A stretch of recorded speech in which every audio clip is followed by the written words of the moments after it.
No lar onde exista uma só pessoa que creia sinceramente em Jesus e se lhes adapte aos sentimentos redentores, pavimentando o caminho pelos padrões do Mestre, aí permanecerá a suprema claridade para a elevação. Não importa que os progenitores sejam descrentes, que os irmãos se demorem endurecidos, nem interessam a ironia, a discussão áspera ou a observação ingrata. O cristão, onde estiver, encontra-se no domicílio de suas convicções regenerativas para servir a Jesus, aperfeiçoando e iluminando a si mesmo. Basta uma estaca para sustentar muitos ramos. Uma pedra angular equilibra o edifício inteiro. Não te esqueça, pois, de que, se verdadeiramente aceitas o Cristo e a Ele te afeiçoas, será conduzido para Deus, tu e tua casa.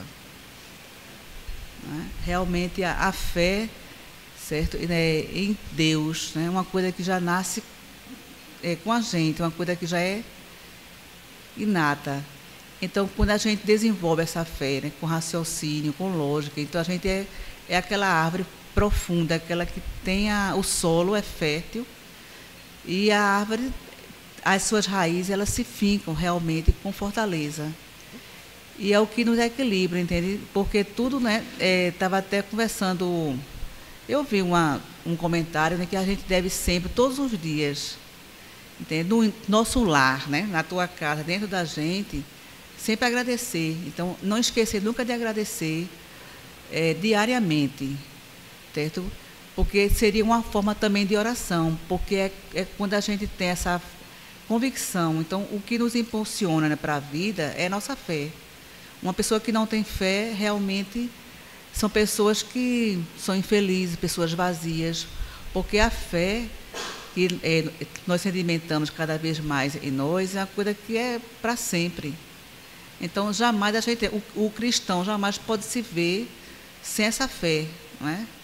Porque está sempre agradecendo. Então, tem a certeza, entende, que o dia será bom, entende, que sempre agradecer por tudo o que nós passamos, porque serve de aprendizado. E uma casa, né, que, embora uma pessoa, como fala, que tem aqui, que tem fé, já é tudo, entende? Porque a fé alegra, certo? A fé move montanhas, faz tudo na nossa vida, nos cura, né? Então, a fé nos equilibra. Então, a gente, né, por nós sermos criaturas de Deus, então nós jamais devemos esquecer dessa fé, dessa segurança que nós temos na vida. Quem vai fazer a oração?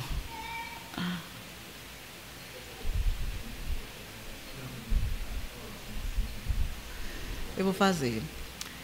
Deus de infinita bondade, estamos aqui agradecidos por esta oportunidade de refletirmos sobre teus ensinamentos e que a nossa fé sempre se fique em nossos corações, para que nós possamos nos conduzir para Ti.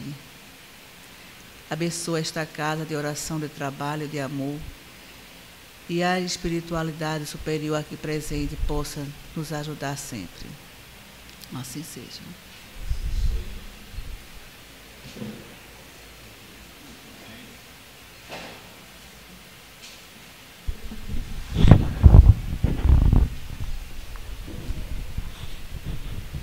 Bom, minhas queridas irmãs e irmãos em Cristo, boa noite. Boa noite. Alegria. Eu sempre digo e não vou cansar de repetir. Nós espíritas deveríamos ou devemos ser tão alegres, tão felizes. Por quê? Quem sabe? Porque o Cristo disse uma vez: conhecereis a verdade e a verdade vos libertará. Que verdade é essa? Que somos criaturas eternas. A nossa irmã Ana ainda há pouco leu sobre a fé. A fé não se adquire em prateleiras, não se compra, não se vende. mas se adquire com lógica, com razão, com raciocínio, porque senão será uma fé aquela fanática que sai destruindo tudo. Então, o que o Cristo de Deus veio nos ensinar foi justamente isso.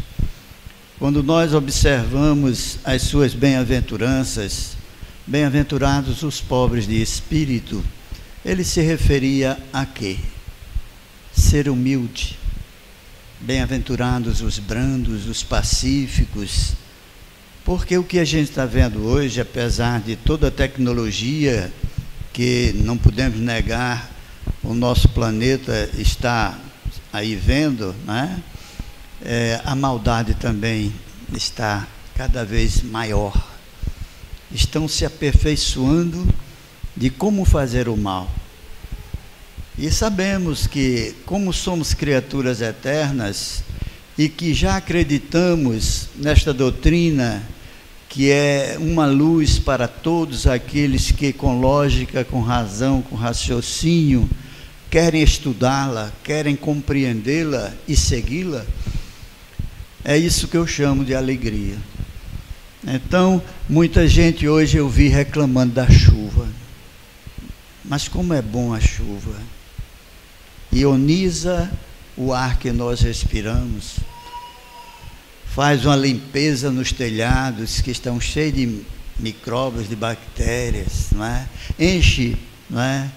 Os rios, enche os mares também, que recebem as águas dos rios, mas muita gente diz alaga as ruas, não é? Mas alaga por quê? Porque aquelas pessoas que são responsáveis em cuidar dessas ruas não fazem o que devem fazer, não é? A gente vê os canais, eu sempre me reporto ao canal Derby Tacaruna, que eu vi construir, e nas férias, a garotada, eu no meio, pegávamos peixes, camarão. Hoje o que é que a gente vê ali? Uma podridão. E quando a gente busca saber por quê, todos aqueles prédios de gente que tem dinheiro joga a sua fossa nas águas pluviais. Então vejam que o nosso planeta pode mudar quando a nossa consciência também disser basta, vamos fazer a parte que nos cabe. Deus nos entregou um planeta com tudo, para o nosso lazer, para a nossa manutenção alimentícia, para tudo. Mas o homem, pelo egoísmo, vai destruindo.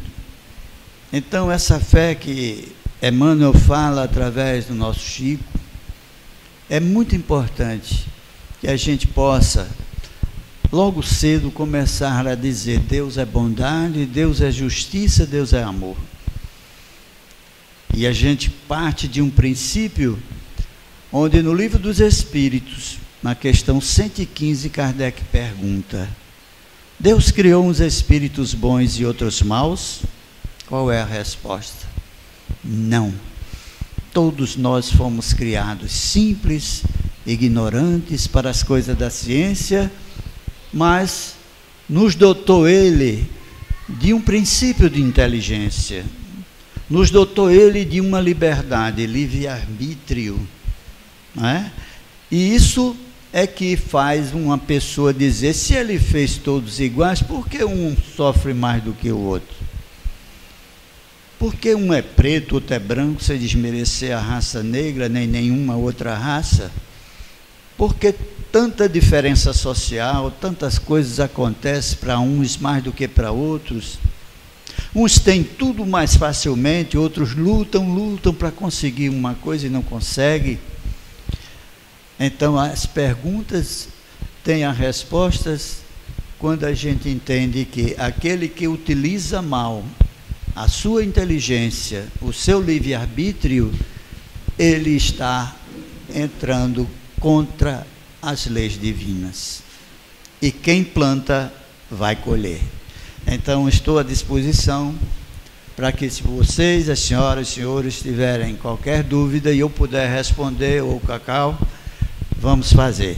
Alguma dúvida que a gente possa iniciar nossa reunião de perguntas e respostas. Ninguém tem dúvida? Que bom. Eu vou apagar a luz para vocês falarem. Não tenham vergonha, não. Faz de conta que a gente está perdido na cidade. Aí quer saber onde é uma rua. Aí chega, ô fulano, eu quero ir para tal canto, como é que eu faço? Então vamos fazer assim, travar esse diálogo assim, né, sem ter receio de falar em público. Estou vendo. Hein? Curiosidade. Hein? Como? Está vendo o que ela me perguntou? Por curiosidade. Mulher sempre curiosa. E hoje é o dia da mulher, viu? Eu vi, o Dia Nacional das Mulheres. Pelo sofrimento. Porque nós adentramos na doutrina espírita por 3 maneiras: pelo amor, né, pela morte e pelo sofrimento. Porque eu dizia para minha mãe: mãe, porque tudo para mim é difícil, eu não faço mal a ninguém. E ela, com aquela sapiência dela, dizia: meu filho, tenha fé em Deus, nada acontece por acaso, você vai vencer, faça a sua parte, não é? Então, quando eu adentrei na doutrina, eu me lembro, foi no Seara de Deus, onde eu tive a oportunidade também de conhecer Cláudio Solange, anos depois, né? E Mário Jorge, que ainda hoje é um dos baluartes, podemos dizer, o sustentáculo de uma casa espírita, não tem dono. A casa espírita é daqueles que dão o amor, dão o carinho, trabalham, dão algo de si. E ele, minha mãe estava no Rio de Janeiro, preocupada com meus problemas, que eram muitos. Eu tinha acabado de me separar, tinha 4 filhos já, e aquele sofrimento terrível, que eu era muito pegado com meus filhos, como sou até hoje, graças a Deus. E ela lá encontrou um amigo dela daqui do IAA, antigo IAA, Instituto do Açúcar e do Álcool, e disse: fulana, você está triste, o que é que está havendo? Ela contou que era o problema do filhinho, que era eu, estava passando por sofrimento, ela estava preocupada. E nesse diálogo, junto desse rapaz que trabalhava já lá há muitos anos, tinha um jovem que olhou para ela e disse: a senhora acredita no espiritismo? A minha mãe acredita, eu sou espírita. Meu pai também, meu avô era espírita.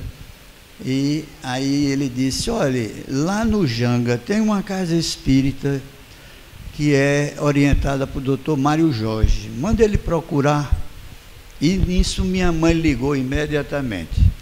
Eu estava no trabalho, eu atendi, alô, ela disse: não diga que não. Foi logo assim: anote aí. Aí deu o endereço, Avenida Nossa Senhora do Carmo do Janga 389, nunca mais me esqueci. Você hoje, terça-feira, vá lá, procure o doutor Mário Jorge. E eu digo: negócio de espiritismo. Tá bom, minha mãe, tá, eu prometo. Olha, você prometeu. E eu sei que para chegar lá em Rio Doce, no Janga, aliás, né, eu tenho que passar ali por Rio Doce, né? Quando eu passei na ponte, eu digo: eu não vou não, voltei. Aí aquela vozinha: você prometeu. Aí eu voltei, fui mais um pouquinho, voltei de novo. E eu sei, nessa ida e vinda, eu terminei chegando lá. Chegando lá, eu disse: cadê doutor Mário Jorge? Aí tinha 2 senhoras, aí disse: ele mora aqui junto, daqui a pouco ele chega. E realmente, quando ele chegou, eu me apresentei, falei com ele. Ele disse: vamos para aqui. Aí sentamos os 2 e ele pediu para eu contar a minha história. Para economizar palavras, eu terminei chorando e ele chorando, né? A gente estava com peninha da gente. Então ele disse: você vai fazer hoje mesmo o tratamento mediúnico. Eu digo: o que é isso? Ele disse: não, você vai entrar naquela sala ali, quando eu chamar, e nós vamos atender para ver o que é que tem junto de você. Eu desconfiado, tá certo. Aí chegou a minha vez, fui o primeiro. Eu me lembro que o centro ainda estava em formação, e tinha uma mesa grande de reunião, tinha 5 médiuns. Quando eu pus o pé na soleira da porta, os 5 incorporaram. Veja que beleza eu era, viu?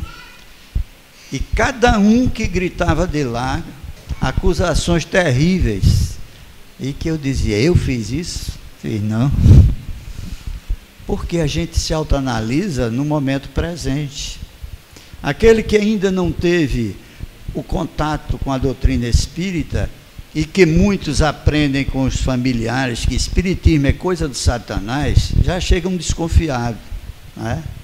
Então, daí por diante, começou a tirar essa venda dos meus olhos. E eu comecei a entender que nada acontecia por um acaso, que tudo tinha uma razão de ser, porque eu comecei a aceitar a imortalidade da nossa alma. Eu comecei a entender nos livros da codificação aquilo que o Mestre Jesus veio fazer, nos ensinar o caminho, a verdade e a vida para chegarmos até Deus, porque sem isso nós não poderemos chegar. É uma coisa interessante que hoje, 30 anos que se passou, a gente ainda vê quanta coisa temos a aprender, quanta coisa diariamente a gente está aprendendo até com uma pessoa ignorante. É pelo um gesto, não é pelo um palavreado, tudo serve para que a gente alicerce na nossa mente, no nosso coração, de ser paciente, de aceitar a deficiência alheia, porque também temos deficiências, porque temos também imperfeições e temos vícios. E nós estamos aqui neste plano, não para ser melhor do que A, B e C, mas para sermos cristãos, filhos de Jesus, irmãos de Jesus, filhos de Deus, não é? Porque se nós nos olharmos não como inimigos, não é?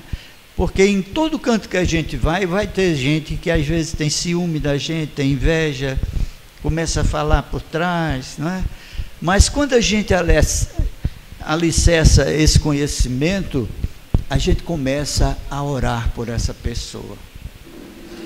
É o grande antídoto que nós temos, é a oração. Por quê? Ali está ainda um cego que não despertou para a verdadeira vida. Qual é a missão do homem inteligente na terra? Está no Evangelho do Cristo. Não é mostrar que é superior, é sábio, ele sabe muito, não.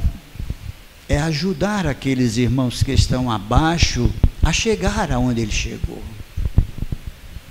Então tem uma história interessante de um homem riquíssimo, né, e muito sábio, que depois de viajar pelo mundo, inventou de conhecer o campo. E hospedou-se num hotel luxuoso do campo, e disse, agora eu quero conhecer o rio.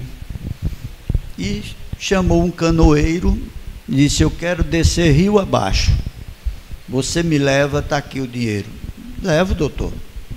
Quando o canoeiro deu partida, ele começou. O senhor tem alguma educação, algum curso? Ele disse, meu dono, só de simples canoeiro. Mais adiante ele pergunta, o senhor pode me dizer qual a dimensão desse rio? Ele disse, sei não, eu não tenho estudo para isso. E cada resposta que ele dava, o homem rico dizia, que pena, você perdeu uma parte da sua vida. E na última ele disse, que pena, o senhor perdeu toda a sua vida. Aí ele olha, o canoeiro olha e vê uma grande cascata. Ele estava descendo o rio abaixo, olhou para o doutor e disse, o senhor sabe nadar, doutor? Ele disse, não tive tempo de aprender futilidades. Ele disse, em pena, o senhor vai perder toda a sua vida, tchau. Pulou, saiu nadando e ele desceu de cachoeira abaixo. Então, ninguém sabe tudo. não é? A lição é essa, que a gente sempre tem algo a aprender. E eu gostaria de ouvi-los também. Alguma pergunta?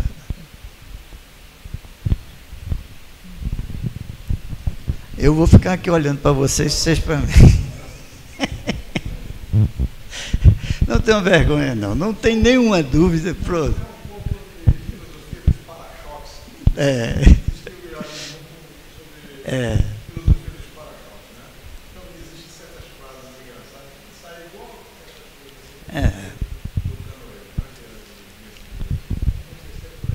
Exato. E são de pessoas simples essas frases, né?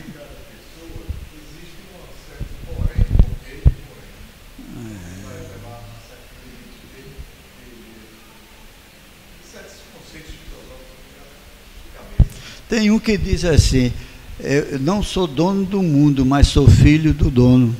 Não é? Não é verdade? Então é interessante, é de gente simples. Não é? O dono é Deus. E ele diz: não sou dono do mundo, mas sou filho do dono.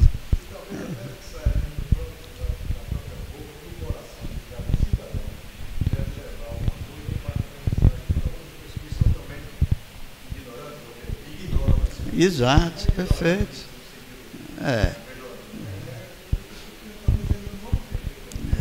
E vejam, hoje, exato, e isso que você falou puxa também, nós estamos aí, o governo está fazendo uma propaganda muito interessante, né? Aparece a criança, né? Se lamentando que o pai está preso, né? Ele perdeu a cabeça. Quanta gente diz: eu não aguento mais fulano, eu perdi a paciência, e então parte para a agressão. Mas quando a gente obtém uma coisa como a paciência, a mansuetude, a passividade, jamais a gente perde. Nunca diga: eu perdi a paciência. Não, você ainda não adquiriu, está a caminho. Porque quando a gente adquire, a gente dá sempre um tempo, compreende que aquela pessoa está irritadiça, aquela pessoa não está num clima bom, e a gente vai perdoando. Mas hoje a gente ainda é muito: eu não levo o desaforo para casa. Quantas vezes eu ouvi isso? Né? Então, adeptos do chamado leite moça: bateu, tomou. Né? Então, isso é constante na nossa vida. Mas a gente na casa espírita começa, a sendo podado, começa a entender, no diálogo que a gente tem na desobsessão, eu, Cláudio, Solange, a Ana, que somos doutrinadores, aquilo, uma vez, através de Divaldo, ele disse uma coisa interessante, que a gente, na doutrinação, pode entender uma coisa, que aquele espírito violento, com ódio, ele está dizendo para a gente: cuidado para não ficar como eu estou. Porque ninguém está livre. À medida que você vai evoluindo em termos espirituais, você vai compreendendo como Cristo falou. Pedro muitas vezes quis usar da força. O que foi que ele disse? Pedro, guarda a tua espada, porque com quem ela feres, serás ferido. Ele não devia nada, o maior espírito que já pisou este orbe, aqui veio, revestiu-se de um corpo material para poder ensinar o perdão. Então esse espírito, ele não está preso em cruz, como muitos lares têm na sala, o Cristo numa cruz. Ele está junto de nós. E para que ele chegue, é preciso que a gente abra a porta. Que a gente dê passagem, porque uma coisa a gente aprende. Muita gente me pergunta: mas Cláudio, se nós temos benfeitores, anjos de guarda, guias espirituais, como queiramos chamar, por que eles não impedem que, quando a gente está fazendo uma coisa errada, eles não impedem? Eu disse: porque nós temos livre arbítrio, Se eles interferissem, nós seríamos robôs, Nós não teríamos mérito nenhum de vencer uma tentação. Uma mulher bonita passa, né? Acaba, mete o olho, já pecou em pensamento. E aí vice-versa, né? As mulheres também estão botando para quebrar agora. Estão ocupando o lugar que lhe é devido, lógico. Mas a cada um a gente tem que tirar um pouco e ver que tudo, como eu falei inicialmente, serve de aprendizado. A deficiência do nosso semelhante, aquelas imperfeições que muita gente aponta de dedo em riste, né? A gente não tem ela, mas tem outras. Então, eu me lembro quando eu comecei a ler Buda, Lutz, Confúcio, eles lançaram, 600 anos antes de Cristo, uma máxima: não faças aos outros o que não queres que te faça. O Cristo, quando veio, recordou esta máxima.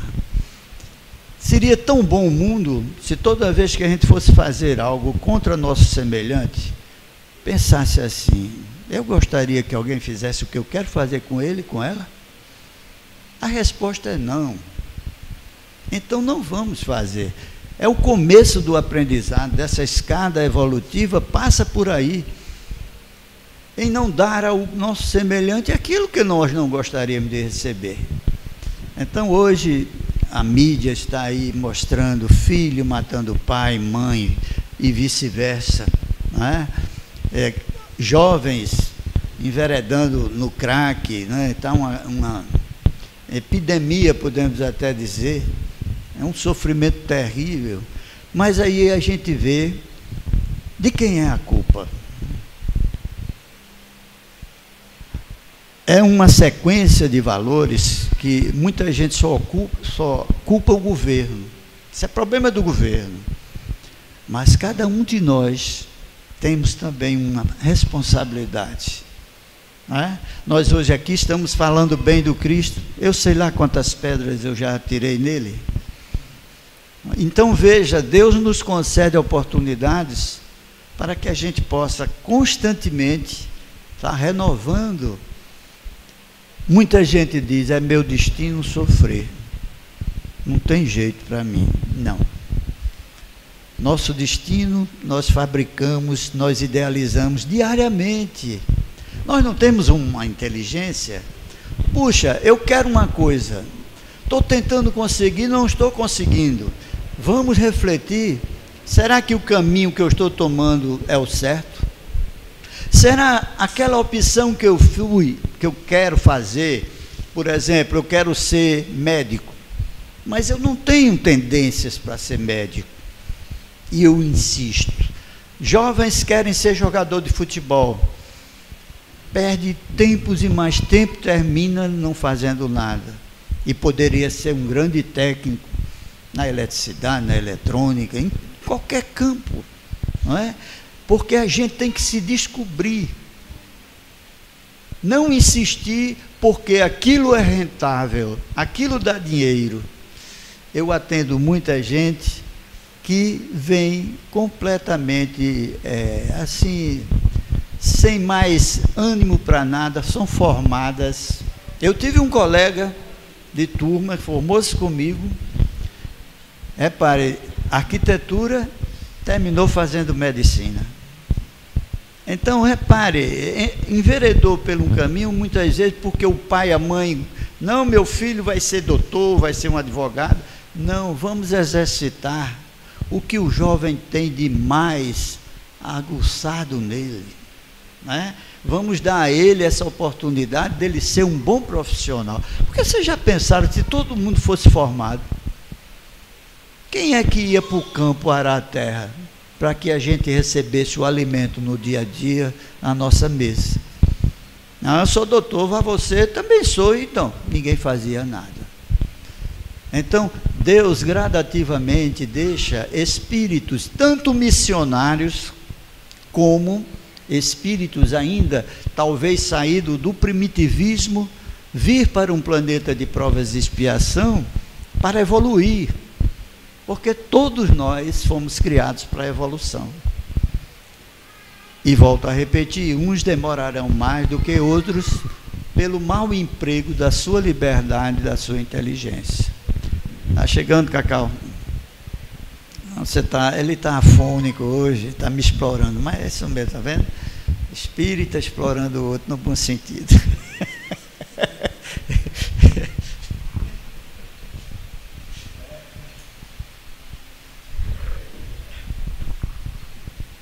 Aqui, você não fica com esse negócio na sua.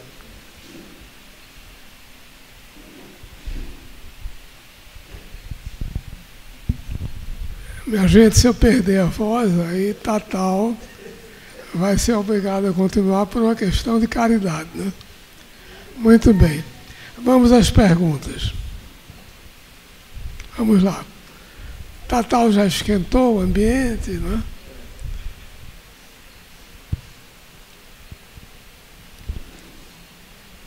Não é possível. Dúvidas. Todo mundo tem dúvida.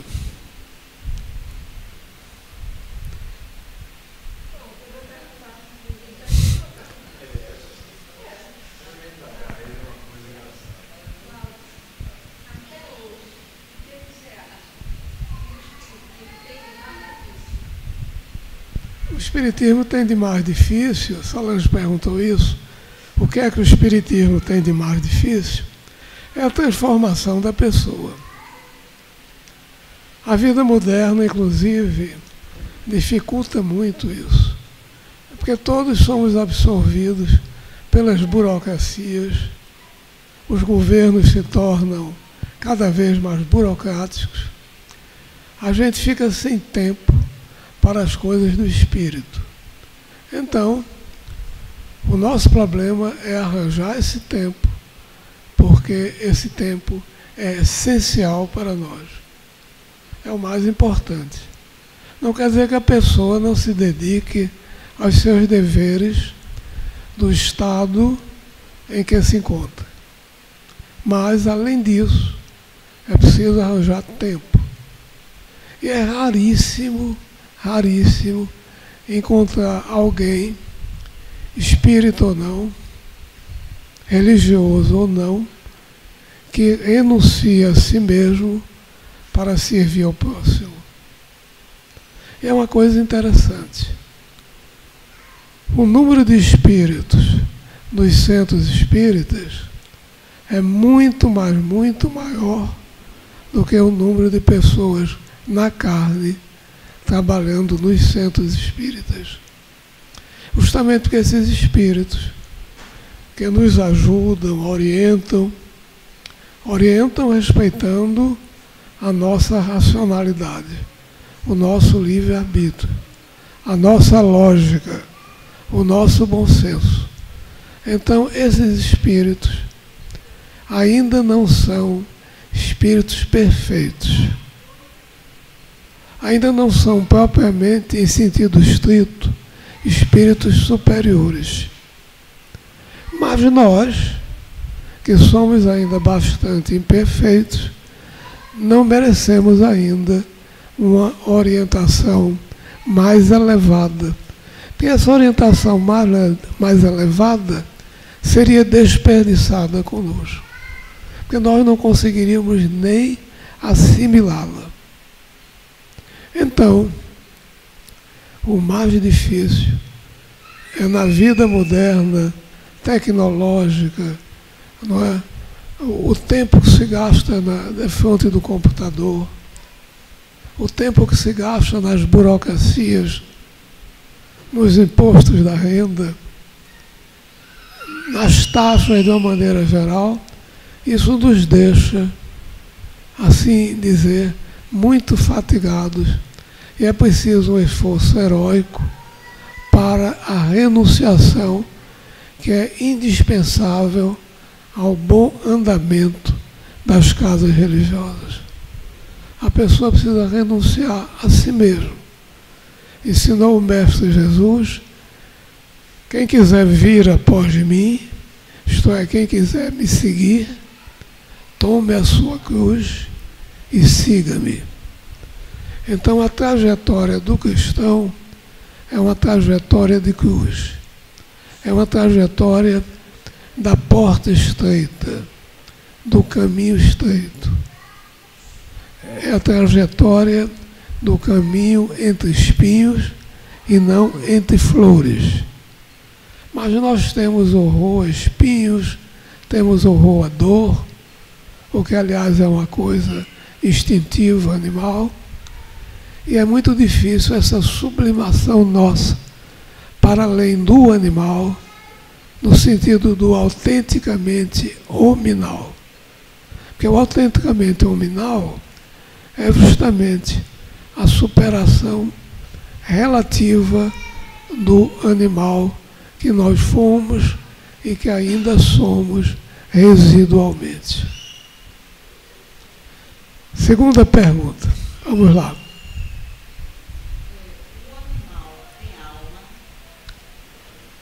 O animal, olha, houve uma época em que índio tinha dificuldade em ter alma, para os civilizados. Porque os índios eram muitas vezes superiores em espiritualidades aos seus catequistas, que ensinavam coisas fechadas, Deus julgando, condenando a infelicidade eterna, enquanto que os índios, muitas vezes, tinham uma visão muito mais leve de Tupã, da divindade. Então eles, nessas ocasiões, é que precisavam catequizar os catequizadores. Então o índio tinha alma, tem alma, e como tem. Mas a pergunta foi se animal tem alma. O que é que vocês acham?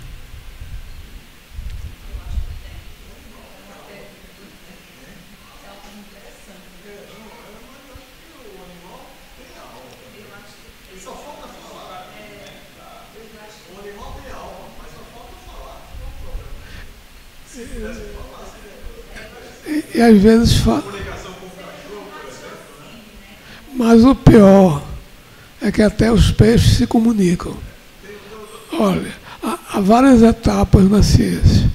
No século de Kardec, quando no Livro dos Espíritos, Kardec diz que os animais não são máquinas, ele estava contrariando Descartes. Então isso foi um grande avanço. Mas Kardec insistia muito no caráter instintivo do animal. Não é que o animal não tem instinto, porque nós próprios temos um instintivo em nós. Tem. Mas é muito mais já o animal superior do que meramente algo instintivo. E se pensava, a ciência etológica do século passado, até cerca de 1960, pensava, por exemplo, que os peixes não se comunicavam. Ultimamente se descobriu que eles se comunicam. Então tem uma inteligência que não é a inteligência humana ainda, eles vão chegar lá, mas é inteligência. O animal sente, o animal é ideativo, o animal é intelectivo. Claramente isso nos animais superiores. Então não há essa diferença escarpada entre o animal e o hominal. Porque, na verdade, nós somos ainda animais. Por isso é que não podemos ter a pretensão de, após a morte do corpo físico, nós irmos à presença de Deus. Não iremos. Porque nós não conseguiremos nem perceber a Deus. Somos ainda animais.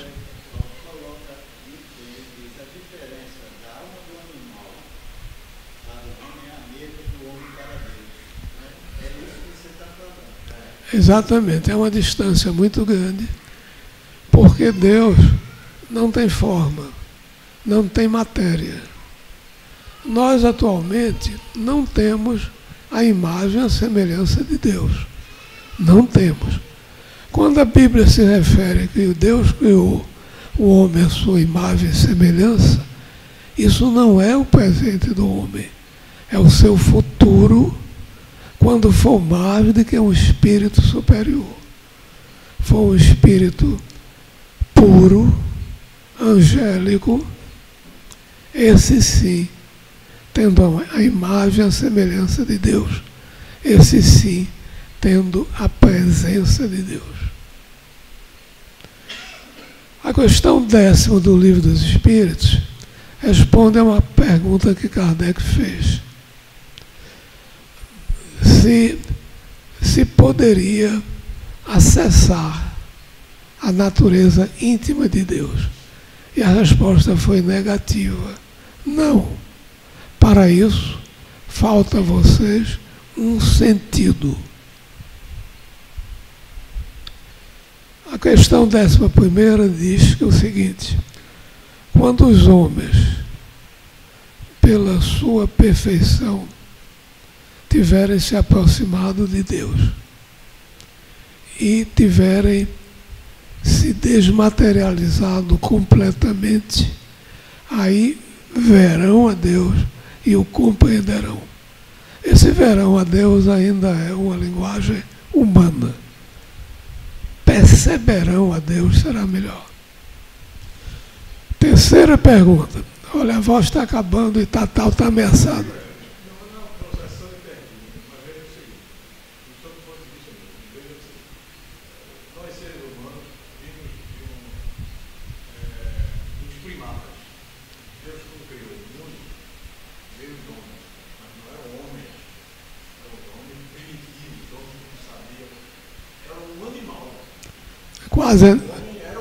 Quase um animal.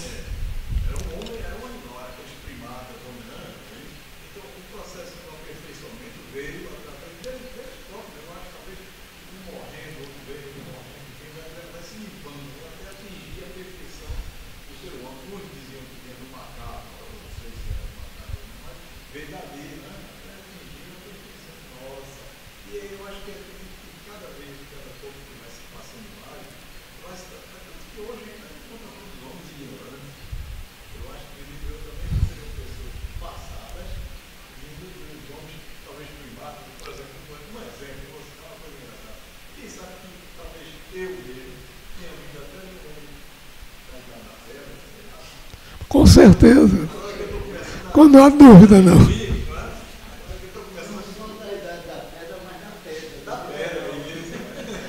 Olha, Tatal lembrou uma coisa interessante. Deus, nosso Pai, não faz acepção dos seres que cria. Então a pedra não é condenada eternamente a ser pedra. O vegetal não é condenado eternamente a ser vegetal. Há uma etapa evolutiva que vem do mineral para o vegetal, para o animal e para o hominal. Então, todos têm a sua oportunidade. Basta ver o organismo humano. Nós temos ferro, cálcio, zinco, não é? Então temos um mineral dentro de nós ainda hoje. E a coisa é pior do que essa. Nós saímos do mar. Do mar. 60% ou mais do nosso corpo é água.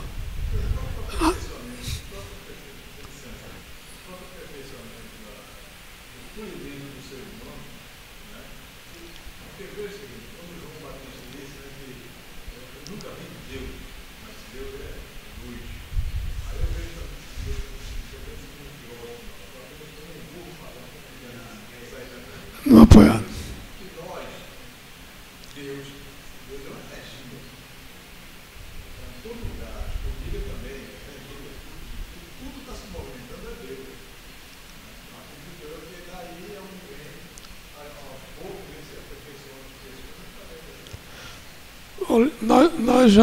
Nós já avançamos muito, porque já compreendemos que Deus é amor. O apóstolo João ensina, Deus é caridade.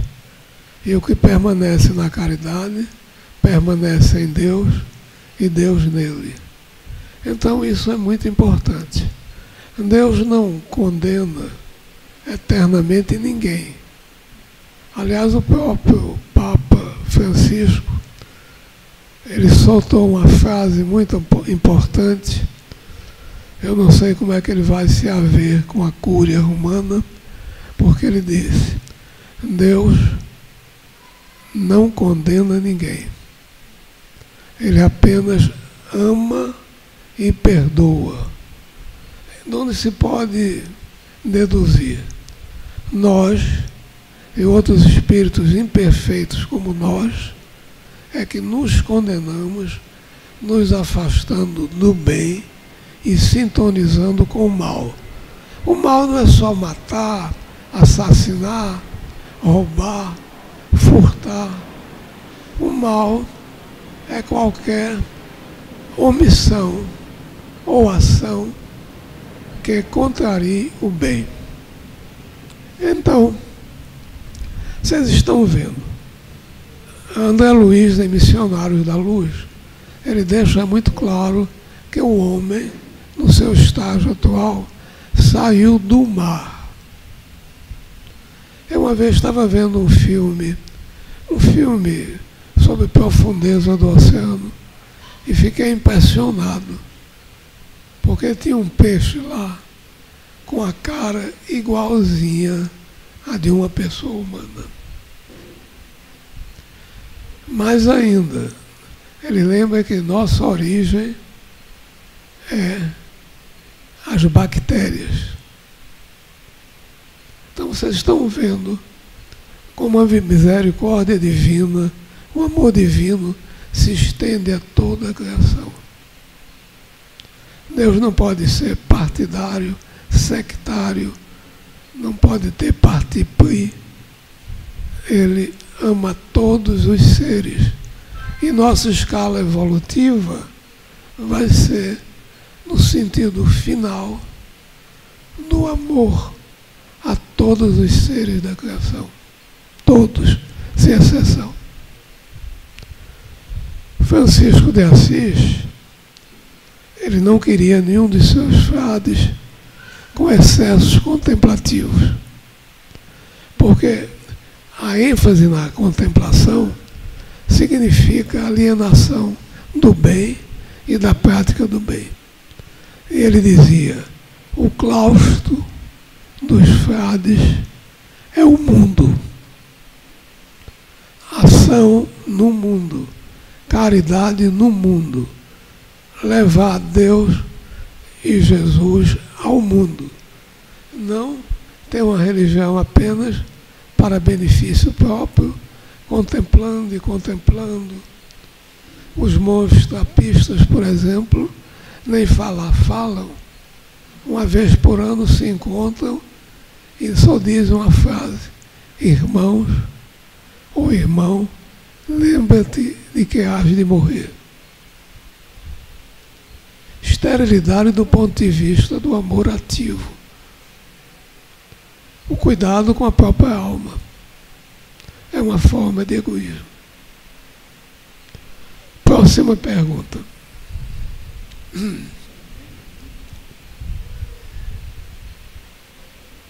Vamos lá. Agora as coisas começam a fazer sentido. Ninguém vai perguntar: por que eu estou sofrendo? Porque não mereço. Se não merece agora, mereceu antes. Se está sofrendo, é porque não resgatou ainda a sua dívida. Não perante Deus, nosso Pai. Sim, perante Deus também. Mas, primeiro de tudo, perante você mesmo. Para você se purificar e iluminar o seu espírito. Vamos lá.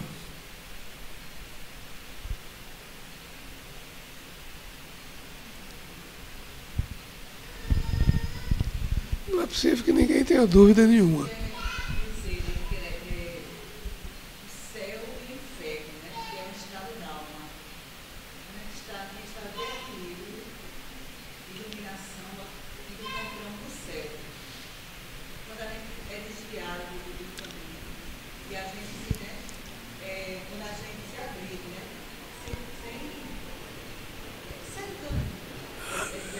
a gente é que se coloca ou na felicidade espiritual, que é o chamado céu, que pode começar na terra, porque não há a natureza não dá saltos. A vida espiritual subsequente à nossa é ainda material. É matéria quintessenciada, matéria sutil, mas é matéria. E aí está a bondade de Deus, porque a gente vai galgando etapas sucessivas. Não há uma transformação violenta. A natureza não dá saltos, porque a natureza é a imagem de Deus nosso Pai. Então, a felicidade é sintonizar com o bem. A infelicidade é sintonizar com o desamor. Eu fico me perguntando como é, depois que Francisco, o Papa, declarou que Deus não condena ninguém, apenas ama e perdoa, como é que nossos irmãos da Igreja Católica vão continuar defendendo uma condenação eterna, um inferno eterno. Bom.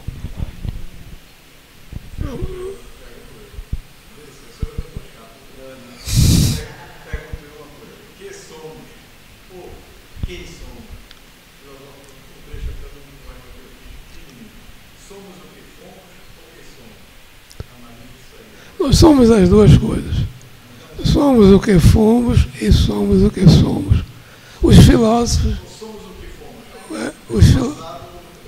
os filósofos, sem fazer crítica nenhuma, mas os filósofos gostam muito desse jogo de palavras. Porque, na verdade, nós somos no passado e somos no presente. Então, fomos e somos. E também somos o presente. Tatalzinho, por exemplo, Tatalzinho é o primeiro caso de alguém ir para o céu dirigindo o carro. Porque para ele chegar aqui é um caminho de espinhos. E sobretudo porque Tatal é sujeito a uma tentação permanente de dizer desaforo às muecas de pau. Eu não tenho essa tentação não, porque sou leso. Mas Tatal tem. Eu tenho outras tentações. Então... Eu me lembrei que, há anos atrás, eu ouvi, não sei quem disse, que se queres saber o que fostes, te analisa no momento presente.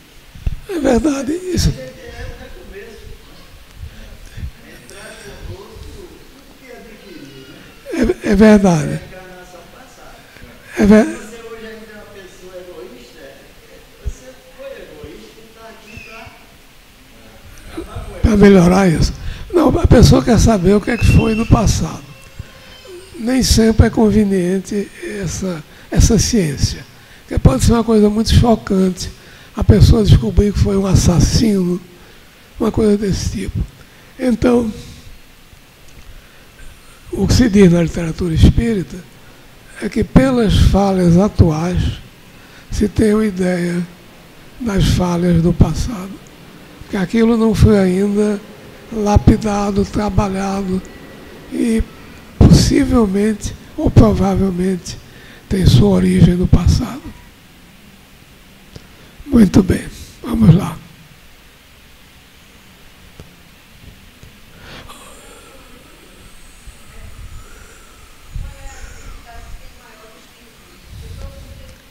A dificuldade maior é se tornar um homem de bem. Porque quem olhar no Evangelho segundo o Espiritismo as características do homem de bem, ninguém consegue se encontrar ali. Totalmente não.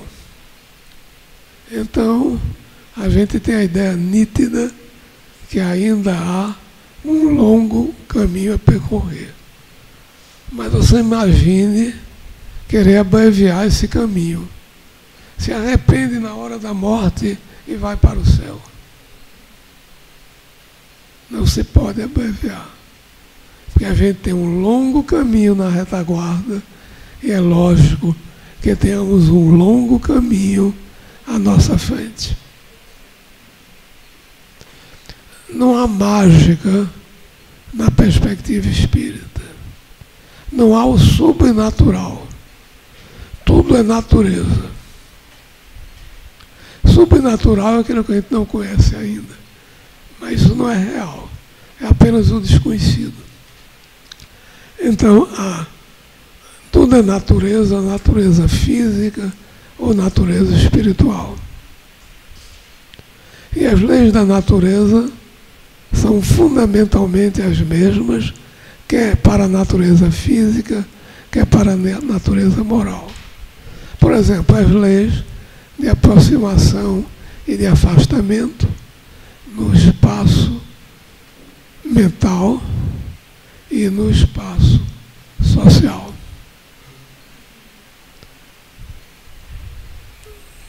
Eita, 3 minutos. Não vai dar tempo, 2 minutos, só não vai dar tempo para a prece final.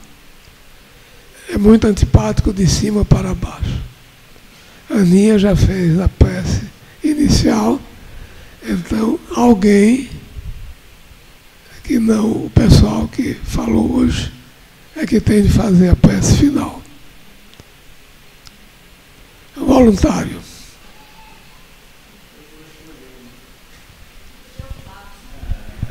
Bel é candidatíssima sempre. Vem, Bel.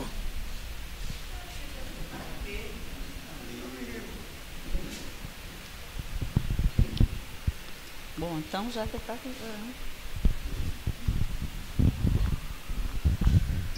Vamos agradecer ao nosso bom Deus, a boa espiritualidade desta casa, pelos ensinamentos hoje aqui dos nossos queridos cacaus, né? não o cacau do chocolate, mas vamos agradecer aos nossos queridos pelos ensinamentos, apesar da nossa timidez em fazer pergunta, mas pelos esclarecimentos que foram feitos e por toda essa energia que a gente, nesse momento aqui, a gente é impregnado e que nos faz voltar para nossos lares, refletindo, né, cada vez, tentando ser uma pessoa melhor, tentando ser pessoas melhores, né, e retornando para que toda semana a gente possa ter aqui esse encontro e conseguirmos melhorar um pouco mais. Vamos rezar o Pai Nosso, que é a nossa oração, que eu acho. Pai nosso, que estás nos céus, santificado seja o vosso nome. Venha a nós o vosso reino, seja feita a vossa vontade, assim na terra como no céu. O pão nosso de cada dia nos dai hoje. Perdoai as nossas ofensas, assim como nós perdoamos a quem nos tem ofendido. E não nos deixei cair em tentação, mas livrar-nos do mal. Amém. Que assim seja.